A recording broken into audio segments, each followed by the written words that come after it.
감사합니다. 할렐루야. 오늘도 복된 날, 축복의 날, 하나님이 준비하신 축복 다 받아가지고 집에 돌아가시길 축복합니다. 성령의 임재로 태동한 이 예루살렘 초대교회가 정말 성령의 능력 가운데 크게 부흥을 이제 합니다. 그런데 세상에 사실 공짜가 없습니다. 이렇게 크게 예루살렘 교회가 부흥하기 하는 데 있어서는 대가 지불이 필요했지요.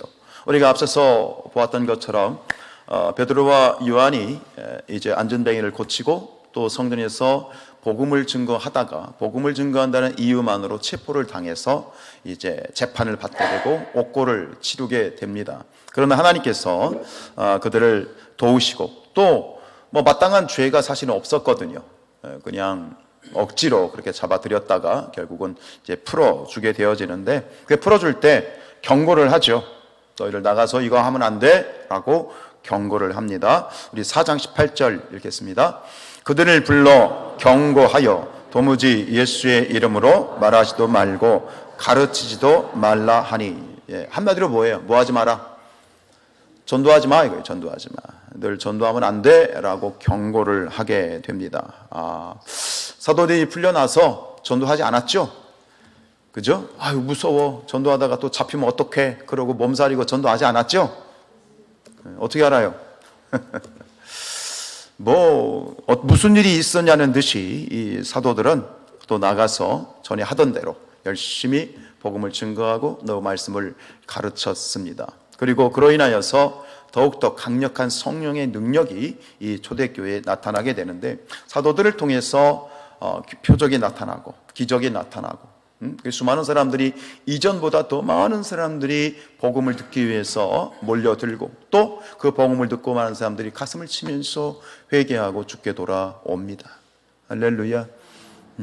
여러분 제가 왜 할렐루야 한지 아십니까? 이런 일이 여기에 나와 있는 성경의 과거의 이야기가 아니라 오늘 우리 성산교회의 이야기가, 성산교회의 사건이 되기를 기도합니다. 요즘 사람들이 교인들조차도 교회는 부흥을 안 합니다. 요새는 전도의 시대가 아닙니다. 뭔 소리입니까? 하나님이 하시면 되는 거예요. 이런 역사와 부흥이 한 번에 3,000명이 회개하고 5,000명이 회개하고 이런 역사가 사람의 한 일입니까? 사람의 노력과 수고하고 애써서 된 일입니까? 누가 하신 거예요? 누가 하셨냐고요? 하나님이 하셨고 성령이 하신 거예요. 여러분, 이것이 우리의 소망이 되기를 원합니다. 믿음이 되기를 원합니다. 할렐루야. 그래요. 그래서 많은 사람들이 주께 돌아오는데, 우리 5장 14절 말씀, 믿고 주께로 나오는 자가 더 많으니 남녀의 큰 무리더라. 이제 더 많아지고 더 많은 사람들이, 큰 무리가 주께 돌아왔더라. 산헤드린 공회는 유대 종교 지도자들은 어떻든간 한 발 물러섰었죠. 뚜렷한 증거도 없고 죄목도 없으니까 또 이 백성들이 보고 데모를 할까봐, 반란을 일으킬까봐 한 발 뺐어요. 그런데 보고 있자니 이게 보고 있을 수가 없는 거예요. 너무 강력한 부흥이 일어나니 이거 안 된다. 발에 불덩어리가 떨어져 버린 거예요. 발등에. 그러니까 또 반격에 이제 들어가게 되죠. 뭐예요? 다시 체포합니다. 다시 사도들을 잡아들입니다. 2차 체포입니다. 우리 18절입니다.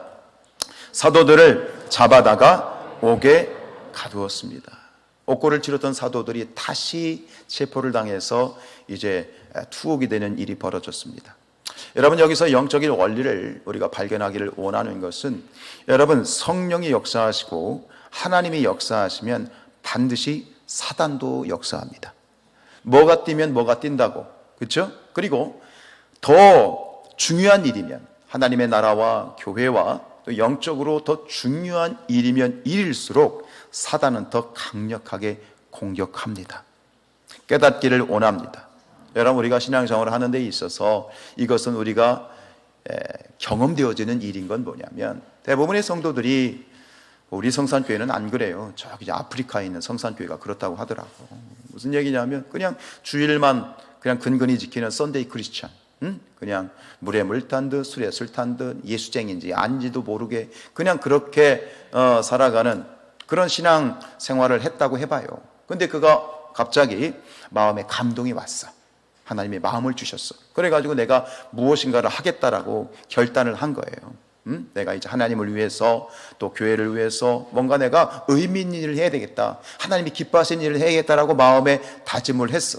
그런데 그렇게 내가 마음에 결단을 했는데 그 이후에 불상사가 생기는 거예요. 예를 들어 볼까요? 여러분, 내가 기도를 너무 안 한 것 같아. 그래서 하나님 앞에 더 간구해서 새벽을 깨우리라. 그리고 새벽 예배를 출석하기 시작했어. 근데 새벽 예배에 참석하다가 며칠이 지나지 않았는데 집에 가다가 교통사고가 날 수도 있고, 예배 기도하고 기껏 막 성령 충만해서 기도하고 나가다가 자빠져가지고 넘어져가지고 부상을 당할 수도 있고, 이게 그냥 되는 일이 아니에요. 예를 들어서 내가 꼼땅을 위해서 또 교회를 위해서 내가 하나님 앞에 큰 물질적인 헌신을 좀 해야 되겠다. 그리고 마음을 딱 먹고 준비하고 있는데 갑자기 사업에 문제가 생기거나 직장에 문제가 생겨서 재정적으로 갑자기 어려워져서 내 마음에 품었던 하나님이 주신 소망, 소원을 딱 접는 일들이 벌어지게 되죠. 여러분, 이것을 여러분들이 깨달으시고요, 대비하시고 그런 마음이 생겼을 때, 그런 일이 생겼을 때 기꺼이 돌파할 수 있기를 원합니다. 오늘 사도들이 복음을 증거하고 초대교회 수많은 그러한 사람들이 주께 돌아옵니다. 여러분, 사도들이 전한 복음은 하나였습니다. 그들의 복음은 단순합니다. 오늘 이 42절에도 나와 있지만 사도들과 초대교회 성도들이 그리고 그리스도인들이 전했던 복음의 메시지는 아주 간단합니다. 그게 무엇입니까? 예수는 그리스도다. 예수는 구원자이다. 이겁니다. 그런데 똑같은 복음을 전했을 때 수많은 사람들은 가슴을 치면서, 마음에 찔림이 있고 가슴을 치면서 어떻게 하면 우리가 구원을 받을 수 있겠습니까? 사도들 앞에 간구하면서 또 주 예수를 믿으라. 그리하면 너와 내 집이 구원을 얻으리라. 예, 예수를 믿겠습니다. 그리고 세례를 받고 회개하는 일들이 많이 있었죠. 우리 2장 37절입니다.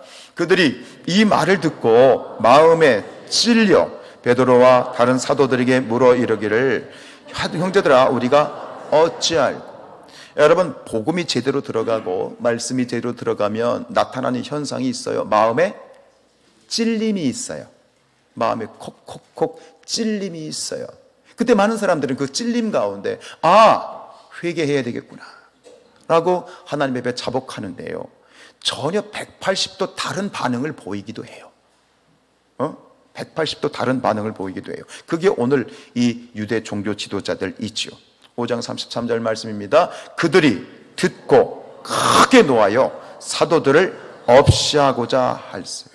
하나님 앞에 회개하고 돌아와서 예수를 믿고 구원받는 것이 아니라 오히려 마음에 뭐가 올라왔어? 분노가 올라와. 그런데 여긴 나와 있지 않지만 하나님의 말씀은 받는 자나 안 받는 자나 나타나는 증상은 똑같아요. 마음에 뭐가 있어요? 찔림이 있어요. 근데 그것에 대해서 반응하는 것은, 찔렸는데 어떤 이들은 회개하고 돌아왔지만 어떤 이들은 분노가 올라오고 사도들을 없이하고자, 쉽게 얘기해서 사도들을 뭐한다? 죽이려고 하는 살기가 올라왔어요. 그래서 뒤에 가면 7장에 가면 어떤 일이 벌어져요? 이 복음을 듣고 스데반 집사를 돌로 쳐 죽이죠. 7장 말씀 읽습니다. 그들이 이 말을 듣고 마음에 찔려 그를 향하여 이를 갈거를 성 밖으로 내치고 돌로 쳤어요. 동일한 복음을 듣고 나타난 이렇게 반응한, 복음을 전하는 자들을 돌로 쳐 죽이고 옥에 가두고 죽이려고 막 모일하는 이런 이들이 누구입니까? 바로 사단의 하수인들입니다. 이들이 누구입니까? 사단에게 마음을 빼앗겨서, 가룟 유다와 같이 마음을 빼앗겨서 마음에 화인을 맞은 사람들입니다. 이들이 누구입니까? 예수님이 말씀하셨던 독사의 새끼들입니다. 또 이들이 누구입니까? 요한계시록에서 얘기하는 666 마귀의 표를 받은 사람들입니다. 이것은 예수님 때에 있었고 지금도 있고 예수님이 오시기 그 직전까지 이러한 사단의 하수인들이 끊임없이 일어나서 믿는 자들을 공격하고 특별히 복음 전하는 자들을 공격하게 되어 있는 것입니다.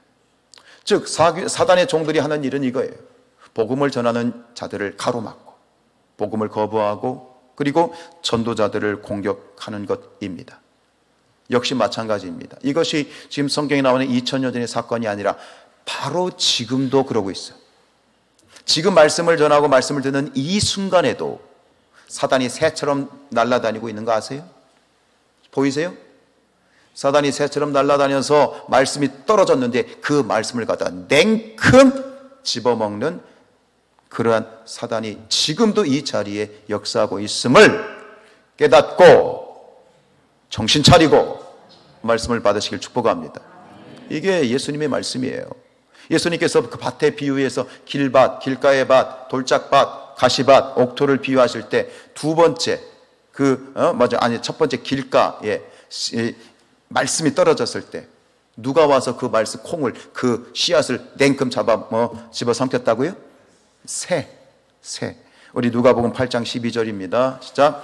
길가에 있다는 것은 말씀을 들은 자니 이에 마귀가 가서 그들이 믿어 구원을 얻지 못하게 하려고 말씀을 그 마음에서 빼앗는 것이요.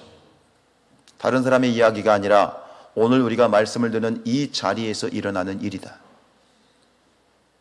마귀가 새처럼 이 공간 안에서 날아다니고 있어요. 생명의 말씀을 빼앗기지 않기를 축복합니다. 이것을 어떻게 빼앗느냐 하면 여러분 우리가 말씀을 들을 때 하나님의 말씀이 내 귀에 거슬릴 때가 있어요. 마음에 부담이 될 때가 있고 오늘 말씀처럼 찔림이 올 때가 있습니다. 왜 그럴까요? 여러분 하나님의 말씀은 혼과 영을 찔러 쪼개는 거예요. 그저 내가 들을 때 듣기 좋은 말만 들으면 그리고 은혜 받았습니다 그러면 정말 은혜 받은 게 아니라 진짜 은혜는 언제 임하게 되냐면 그 말씀이 내 마음에 찔림으로 다가올 때. 설교자가 항상 말씀만 전하는 건 아니야. 그러니까 성경 말씀의 진리만을 전하는 건 아니야. 때로 설교자가 사람의 말이나 혹은 세상의 정치적인 이야기나 이런 얘기도 할 수 있어. 그런 거 빼고 정말 하나님의 말씀, 순수한 복음, 성경에는 그 말씀을 들었을 때 그 말씀 자체가 내게 도전이 되고 걸림이 되고 찔림이 될 때 여러분 어떻게 하십니까? 그 말씀을 거부한다면 결국 사단의 역사에 놀아나는 거예요. 여러분 말씀이 내 안에서 찔림이 되면 바로 그 순간 성령이 나를 수술하는 시간이야. 여러분 수술은 아픈 거예요, 그죠? 우리 권사님들 지금 수술 받고 무릎 수술 받고 왜요? 수술은 아프지만 그 수술을 통해서 사는 거예요. 고침을 받는 거예요. 마찬가지로 말씀을 듣는 이 시간도 설교를 듣는 이 시간도 성령이 어떻게 역사하시냐면 그 말씀을 통해서 내 심령을 성령으로 수술하시는 거예요. 그럼 아플 때가 있어요. 말씀이 내게 부담이 될 때가 있어요. 그리고 받기 싫은 말씀이 있어요. 그러나 그 순간에 그 생명의 말씀을 아멘으로 받으시기 바라요. 사람의 말이 아닌 하나님의 말씀이 맞다면, 아멘, 진리가 맞다면 그 말씀을 아멘으로 받지 못하면 그 말씀을 바로 사단이 집어삼키는 거예요. 아멘. 그런 거죠. 여러분 이 유대 종교 지도자들 산헤드린 공회 그들은 전혀 말씀이 들어가지 않아. 생명의 말씀이 들어가지 않고 있는 거예요. 여러분 기도하십시오. 하나님 말씀, 이 생명의 말씀이 내 삶의 진리가 되게 하시고 이 진리가 또 내 삶의 생명이 되게 하옵소서. 말씀으로 받는 아름다운 복된 성도들이 되시길 축복합니다. 오늘 이 설교는 5장 전체를 아우르고 있습니다. 전체를 다 읽을 수 없어서 33절부터 42절을 읽었을 뿐인데요.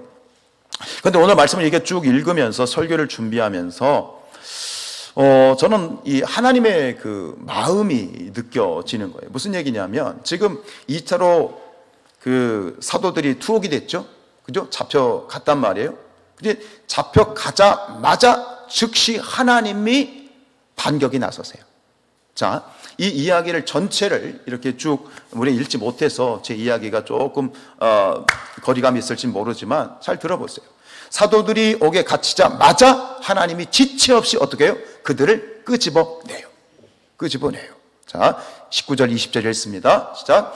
주의 사자가 밤에 옥문을 열고 끌어내어 이르되 가서 성전에 서서 이 생명의 말씀을 다 백성에게 말하라. 하나님께서 즉시 천사들을 파송하시고요, 지도새도 모르게 그 사도들을 끄집어내요. 그리고 그냥 사실은 그들을 구출하신 게 아니야. 구출하신 게 아니라 끄집어내고 바로 명령을 주세요. 뭐해라? 가서 성전에 가서 복음을 증거해라. 여러분 생각해 보세요. 나왔는데, 지도새도 모르게 나오긴 나왔는데 다시 성전에 가서 복음을 증거하면 그럼 즉시 어떻게 될까요? 당국에 발각이 되죠. 발각이 되면 즉시 어떻게 돼? 또 잡혀가겠죠. 왜? 원래 옥에 붙들려 있는, 감옥되어 있는 상태이니까요. 결국은 무슨 얘기냐면 하나님께서 지금 굉장히 즉각적으로 이 사단의 어떤 이런 일함에 있어서 하나님도 굉장히 지체하지 않고 굉장히 스피드하게 드라마틱하게 지금 하나님이 역사하시고 있다, 일하고 계시다라고는 그런 느낌들을 보게 되는 거예요. 그래서 이제 옥에서 나왔는데 새벽에 또 가서 성전에 가서 이제 말씀을 전한단 말이에요. 그래서 이제 사내들인 당국 사람들이 재판을 해야 될 거 아니야. 재판을 가지고 옥에 보냈어. 야, 저거 사도들, 그 사람들, 제자들 다 데리고 나와. 그래가지고 갔더니 그 옥이 어떻게 돼 있어? 옥에 있어야 될 사도들 있어 없어? 통 비어 있는 거야. 야, 이게 어떻게 된 일이야? 깜짝 놀래가지고 기겁을 하니까 누가 쪼르르 달려오더니, 아이고 제사장님, 그 사도들이요 지금 저 성전에 있어요. 뭔 소리요? 자, 우리 25절 읽습니다. 자, 사람이 와서 알리되 보소서 옥에 가두었던 사람들이 성전에 서서 백성을 가르치더이다. 그럼 어떻게 해요? 가서 즉시 또 체포를 해야죠. 체포해가지고 불러다 놓고 이제 사내들인 법정에 다시 서게 됩니다. 여러분, 그냥 옥에서 끄집어냈으면 좀 한동안 좀 피신해 갈 수도 있고 좀 안전한 곳에 머물게 할 수도 있잖아요. 근데 하나님께서 끄집어내자마자 한다는 말이, 야, 성전에 가서 다시 말씀을 전해. 근데 가가지고 성전에 가서 이른 아침부터 말씀을 전했는데 생각해 보세요. 가가지고 즉시 아침에 이 사내들인 공회도 가가지고 일찍 갔을 거예요. 그럼 그 성전에서 말씀을 증거하는데 얼마나 전했을까? 한나절이나 복음을 증거했을까? 제가 생각했을 때는 기껏 아무리 길어봤자 3시간일 것 같아. 기껏 한두 시간. 그 한두 시간 복음, 어차피 잡힐 건데, 어차피 또 체포될 건데, 그 한두 시간 하나님께서는 끄집어내서 복음을 증거하라 라고 명령을 하고 계신 거예요. 이게 뭘까? 전 여기서 지금 하나님이 굉장히 예민해 계시다, 그리고 굉장히 긴장하고 계시다 라고는 하나님의 마음이 저는 읽혀졌어요. 왜요? 때가 이만큼 시급한 거예요. 지금 중요한 거예요.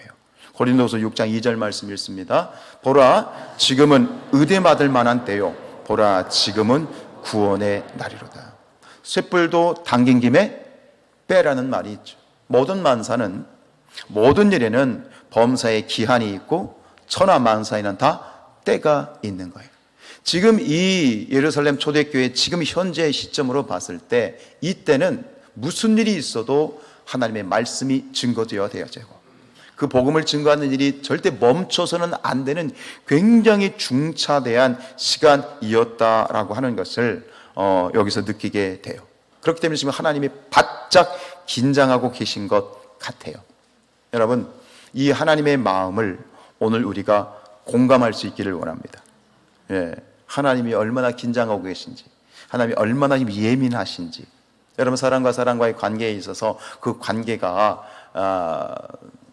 정말 친밀한 관계가 되기 위해서는 서로 공감 능력이 있어야 된다고 하잖아요. 근데 저하고 제 아내는 많이 싸워요. 예, 저는 로또예요. 그죠? 여러분, 우리 남자들은 로또죠? 예, 안 맞아. 안 맞아. 이게 서로 공감이 안 되는 부분이 있어. 저는 지극히 T야. 제 안에는 F야. 안 맞아. 여러분, 사람의 관계도 이 공감 능력이 있어야 되는데 신앙도 마찬가지예요. 여러분, 신앙생활이 재미있으려면, 신앙생활이 은혜스러우려면 영적인 공감 능력이 있어야 돼요. 이게 무슨 얘기냐면 하나님의 마음을 읽어야 돼요. 여러분, 책을 읽을 때 그런 얘기가 있어요. 책의 행간을 읽어라 그래요. 글과 글 사이의 행간을 읽어야 된다. 여러분, 책을 볼 때 이 글과 글 사이에 뭐가 있어요? 없어요. 그냥 텅 빈 거예요. 하얀 종이에요. 무슨 얘기냐면 글의 행간을 읽으라고 하는 건 뭘 읽으라는 거예요? 그 책을 쓴 사람의 마음을 읽으라고 하는 거예요. 마찬가지예요. 여러분, 성경을 읽을 때도 성경의 행간을 읽어야 돼요. 뭘 읽어야 돼요? 하나님의 마음을 읽어야 돼요. 마음을 읽어야 돼요. 오늘 이 사건을 보면서 저는 하나님의 마음에 집중했어요. 지금 이렇게 사단이 이 산헤드린 공회를 통해서 사단이 강력하게 역사하는데 하나님도 지체 없이 일하시고 또 치고받고 또 뒤에 가면 어떤 일이 벌어져요? 체포돼 가지고 재판을 받는데 영락없이 지금 이 두 번째 재판에서 산헤드린 공회는 사도들을 죽이려고 마음을 먹었어요. 근데 하나님이 적극 개입하시죠. 누구를 등장시키죠? 가말리엘이라고 하는 사람을 등장시켜서 사도들이 죽지 않도록. 가말리엘이 막지 않았으면 사도들은 죽었어요. 그런데 하나님이 적극 개입하시는데 왜 그럴까? 그만큼 하나님이 예민하시고 긴장하고 계시고 하나님의 마음이 굉장히 지금 뭔가 시급함을 알 수 있는 거죠. 축복합니다. 여러분, 성경을 읽으실 때 하나님의 마음을 읽으시기 바랍니다. 아멘. 그러면 성경을 보는 눈이 열려지고 신앙을 보는 눈이 열려지고 우리의 신앙이 더욱더 풍성하게 되어진다라고 하는 거예요. 여러분, 지금도 마찬가지, 예배도 마찬가지예요. 여러분, 우리 예배 가운데 하나님이 이 자리에 임재하고 계세요. 아멘입니까? 지금 하나님이 나에게 무엇을 주고 싶어 하실까? 지금 하나님이 나에게 무엇을 말씀하실까? 계속 질문해야 돼요. 눈에 보이지 않지만, 손에 만져지지 않지만 오늘 우리가 다 같이 하나님 앞에 모여 예배할 때 이곳에 임재하신 하나님은 나에게 말씀하시는 거예요. 들리십니까? 제가 늘 예배를 시작할 때마다 자주 하는 얘기가 있어요. 여러분, 하나님 만나고 돌아가시라고. 하나님 음성 듣고 돌아가시라고.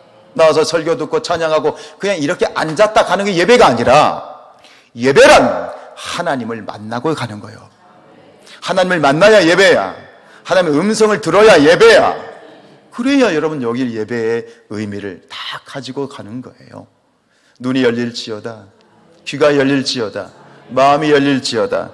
오늘 나를 향하신 말씀하시는 하나님의 그 음성을 여러분 들을 수 있는 그런 눈이, 영적인 공감 능력이 풍성하게 열려지길 축복합니다.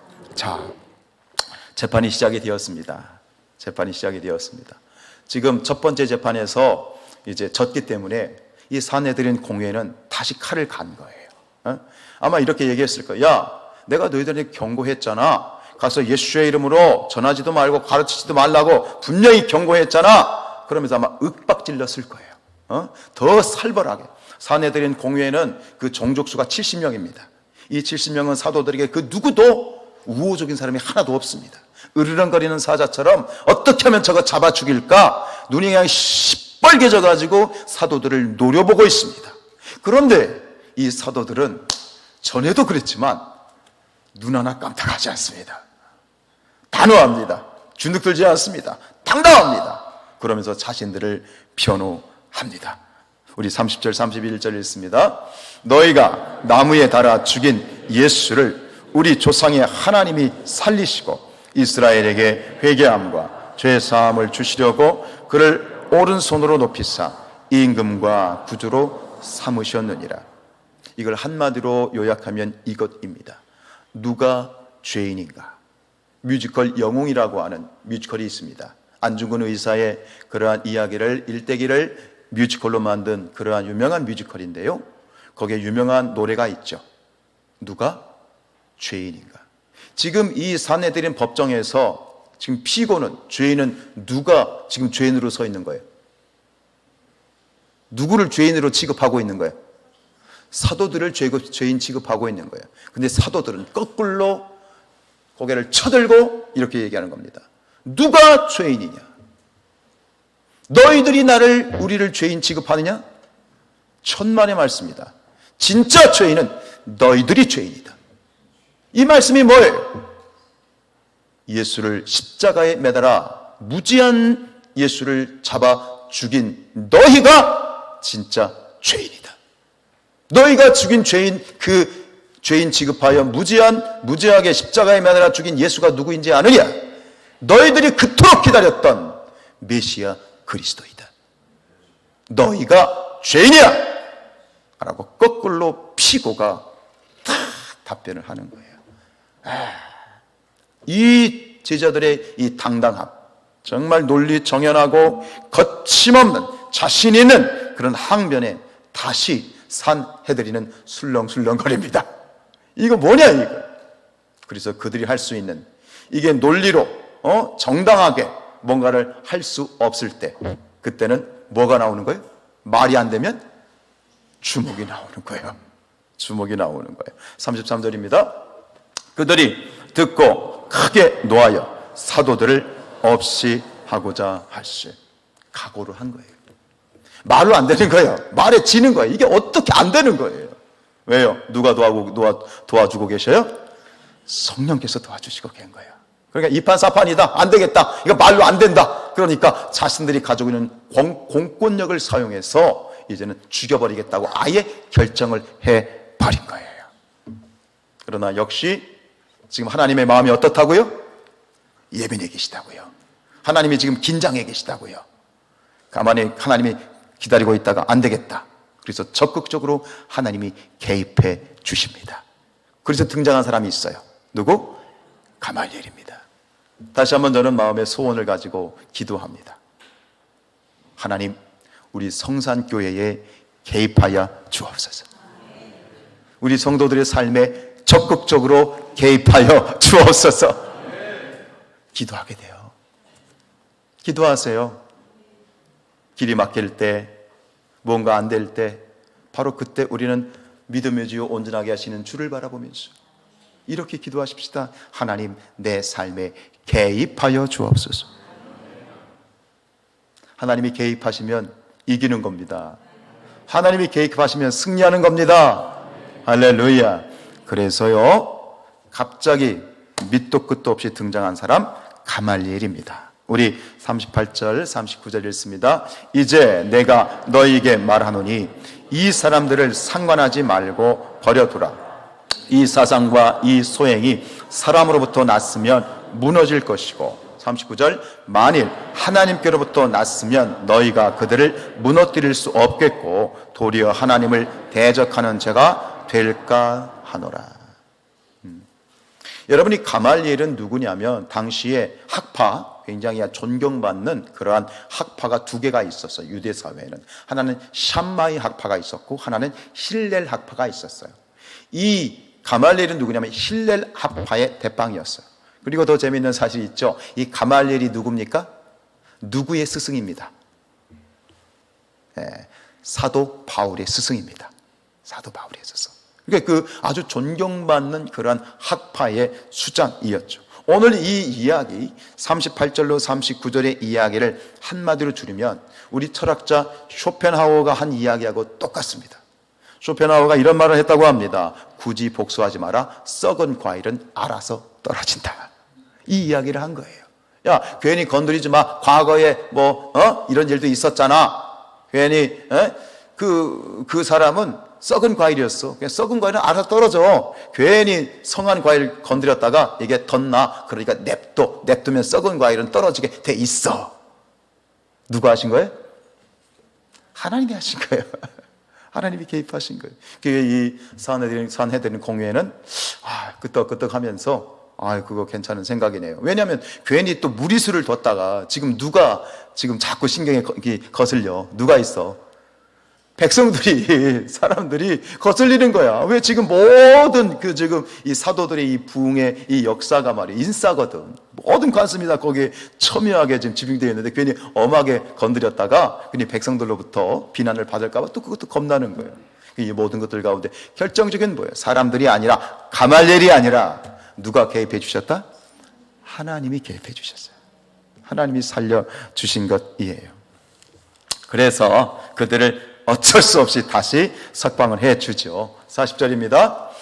그들이 옳게 여겨 사도들을 불러들여 채찍질하여 예수의 이름으로 말하는 것을 금하고 놓았어요. 어쩔 수 없이 또 이번에도 석방을 시켜줬는데, 그런데 치사해. 뒤끝 장렬이야. 뒤끝 장렬이야. 그냥 풀어주지 않았어. 1차 때는 경고만 했어. 근데 2차 때는 경고로 끝나지 않았어. 어떻게 하고 풀어줬어요? 채찍질했어. 근데 여러분, 이 채찍질하는 말의 어원이 뭐냐면 가죽을 벗긴다는 얘기예요. 가죽을 벗긴다. 그러니까 사도들을 풀어주면서 채찍질을 했는데 어느 정도까지? 가죽이 벗겨질 정도로 아주 잔인하게 채찍질을 하고 그렇게 풀어주는 거예요. 아주 사특하기 그지 없습니다. 사도들이 한 게 뭐예요? 사도들이 무슨 죄를 졌어요? 네? 사도들이 왜 잡혀왔냐고요? 전도하다가 잡혀온 이유는 하나예요. 뭘 훔쳤나, 뭘 죽였나, 나쁜 짓 했나? 아니요. 복음을 증거하다고요. 사실 억울하지 않아요? 내가 뭘 했다고, 내가 뭔 짓을 했다고, 내가 뭔 나쁜 짓을 했다고. 아니, 복음을 증거하고 말로 이렇게 했는데 그게 뭐 있는 건데? 억울하지 않습니까? 그려 안 그려? 그려 안 그려? 그려? 그런데 오늘 정말 온몸에 피투성이가 돼서 가죽이 벗겨질 정도로 채찍을 맞은, 그리고 나오는 사도들의 반응이 이게 관건이야. 41절입니다. 사도들은 그 이름을 위하여 능력받는 일에 합당한 자로 여기심을 기뻐하면서 공회 앞을 달았어요. 여러분, 피투성이가 돼가지고 막 온몸에 만창이가 나오는데 그 사도들이 얼굴이 인상 팍 쓰고 비타민 C를 남발하고 있습니까? 어떻게 하고 나오고 있어? 웃으면서 나오고 있어. 기뻐하며 나오고 있어. 근데 그 기쁨이 그냥 기쁨이 아니라 감격에 겨워서 나오고 있어. 저거 미쳤나 저거? 도대체 채찍을 저렇게 죽도록 맞고서는 나오는데 웃으면서 나와. 저 미친 거 아니야? 이 비정상적인 거 아니에요? 그냥 할렐루야요? 여러분들이 그렇게 채찍 맞았다고 생각해봐. 우리가 조그만 문제가 생기도 하나님이 살렸다 죽였다 하는데 이렇게 지금 죽도록 맞고 나오는데 기쁨으로 나온다? 이게 도대체 무슨 일입니까?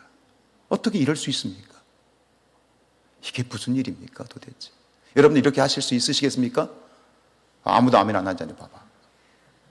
그런데 도대체 이 사도들은 어떻게 이렇게 반응할 수 있었을까? 말씀해 보니까요, 제자들은 예수님의 말씀 때문에 그랬어요. 여러분, 마태복음 5장을 볼 텐데요, 마태복음 5장 하면 생각나는 게 있죠? 뭐죠? 팔복. 그죠? 복 있는 사람은. 그 팔복의 마지막 복인 10절부터 한번 볼게요. 자, 의를 위하여 박해를 받는 자는 복이 있나니 천국이 그들의 것이다. 야, 너희들 박해 받았니? 천국이 니들 거야. 그래도 아멘 안 하지, 그지? 11절입니다. 나로 말미암아 너희를 욕하고 박해하고 거짓으로 너희를 거슬러 모든 악한 말을 할 때에는 너희에게 복이 있어. 지금 온몸은 채찍에 맞아가지고 했지만 지금 뭘 생각하는 머릿속으로는 하나님이 주실 복을 생각하고 있는 거예요. 12절입니다.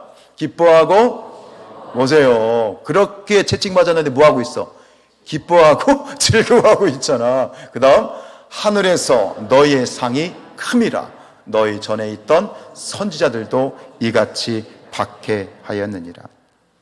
오늘 이것입니다.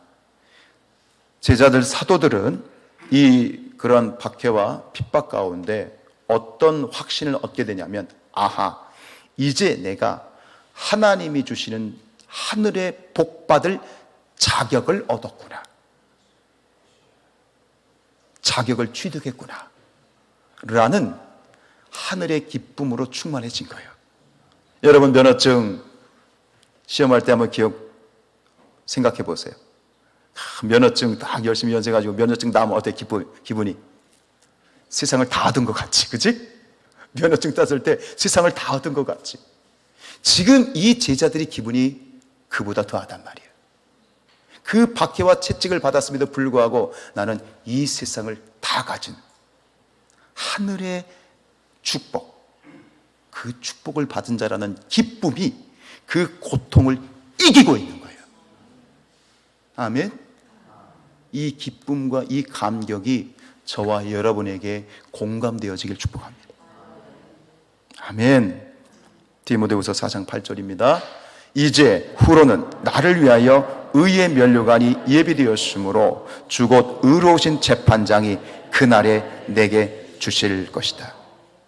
사랑하는 여러분들이요, 예루살렘의 사도들과 같이 이 하늘의 큰 상을 위해서 선한 싸움을 마다하지 않고 직면하여 돌파하는 우리 성산의 가족들이 되길 축복합니다. 하늘의 상급을 쌓으시고 하늘 창고에 쌓으시고 하늘의 복을 누리시기를 축복합니다. 하늘의 복, 의의 면류관, 하나님이 주신 축복을 누리기를 원하십니까? 그럼 결론 어떻게 하면 됩니까? 42절입니다. 끝입니다. 시작. 그들이 날마다 성전에 있든지 집에 있든지 예수는 그리스도라고 가르치기와 전도하기를 그치지 아니하니라.